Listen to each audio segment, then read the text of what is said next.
For Roske on politics. Yeah, my relief driver, right, Roske. Hey, happy to fill in for you last week. Did you have a good trip?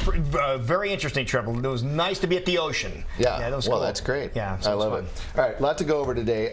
We have a guest here, the amazing Abby Finkenauer. But before we talk about that, I want to show a quick graphic.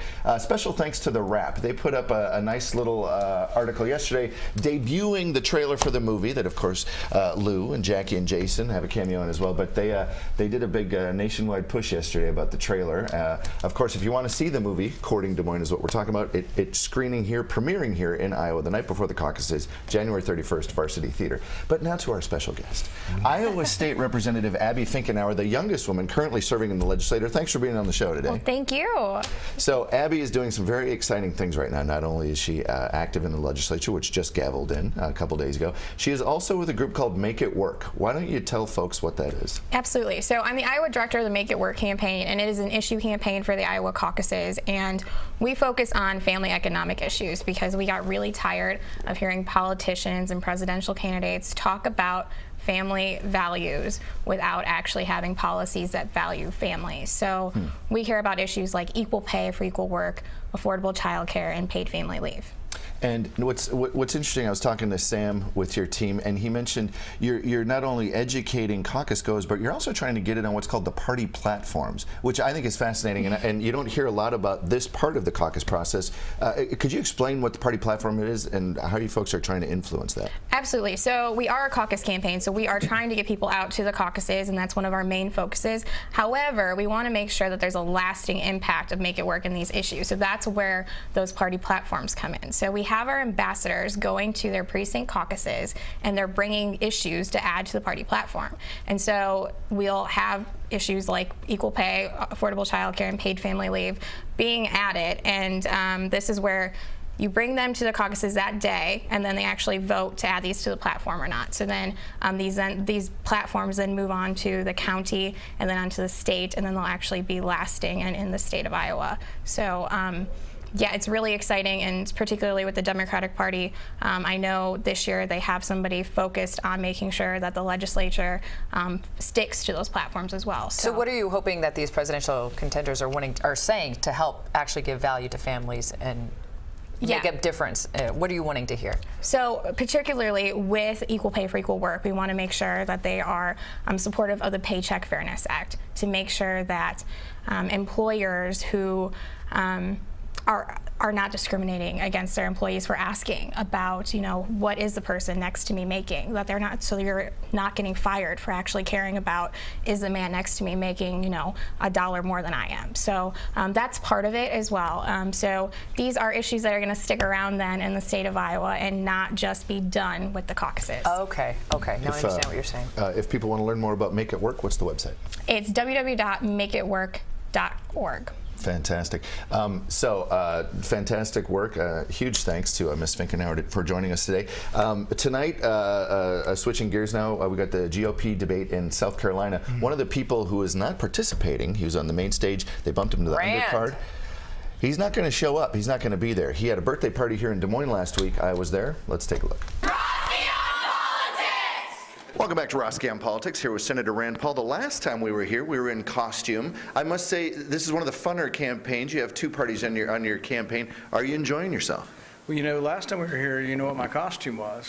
Something truly scary. It was really scary. I was the national debt, and I was dressed in red, and it was a costume that I had reprised from several previous years when the debt was, I was alarmed, the debt went from $5 trillion to $10 trillion, under the Republicans, and now under a Democrat president, it's going from $10 trillion to $20 trillion.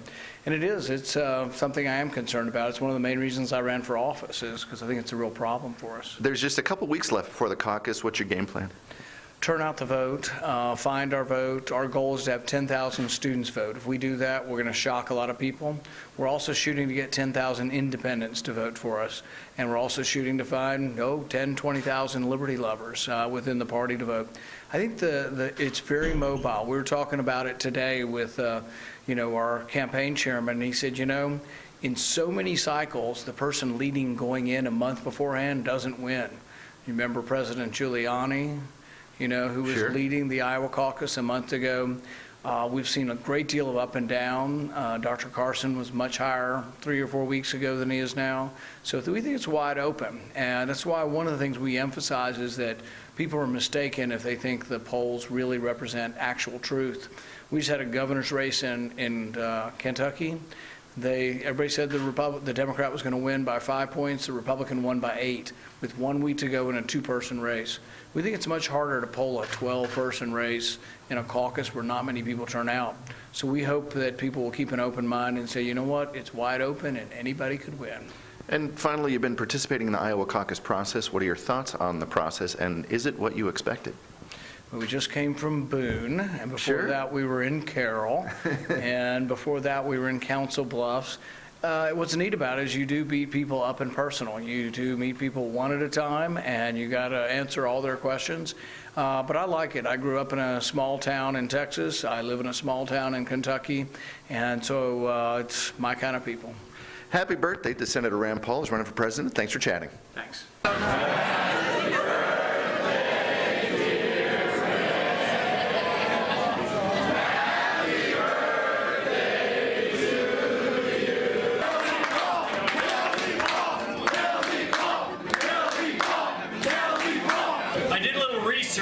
And the average age of the last 5 presidents elected, or maybe it's 4, is 53.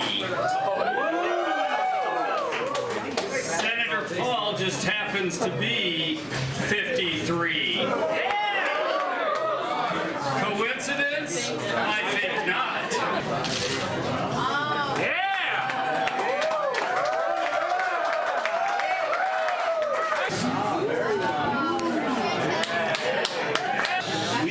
Present to you the official Iowa Rand Paul scroll of 1,007 precinct captains in the state of Iowa.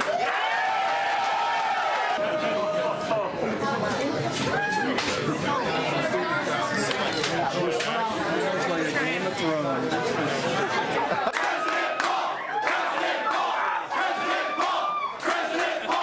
1,007 precinct captains. Happy birthday, Rand Paul.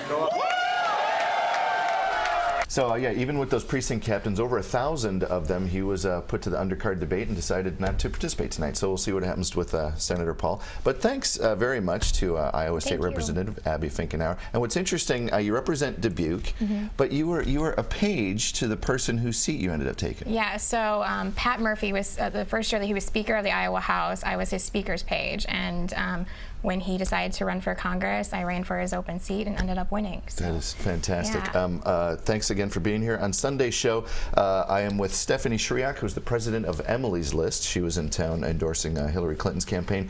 You're going to see more from Rand Paul's birthday. Also, I was with Governor Michael Huckabee at the Machine Shed at a Bull Moose event, Bull Moose Club event. They've been great, so special thanks to them, as well as the professor and students from LSU. Louisiana State, they drove up to participate in the Iowa caucus process. And they got to, like, in 3 days, they met a bunch of candidates, and they wrote a bunch of articles. So journalism and poli-sci students. So they're going to be in the show as well as Iowa State Rep Scott Orth. So that's this Sunday, ABC 5 at 9:30, this channel 11:30, channel 19 at 5:30. And welcome back to Iowa. Thank you. And again, thanks for filling in, man. Appreciate it so much. Always a pleasure.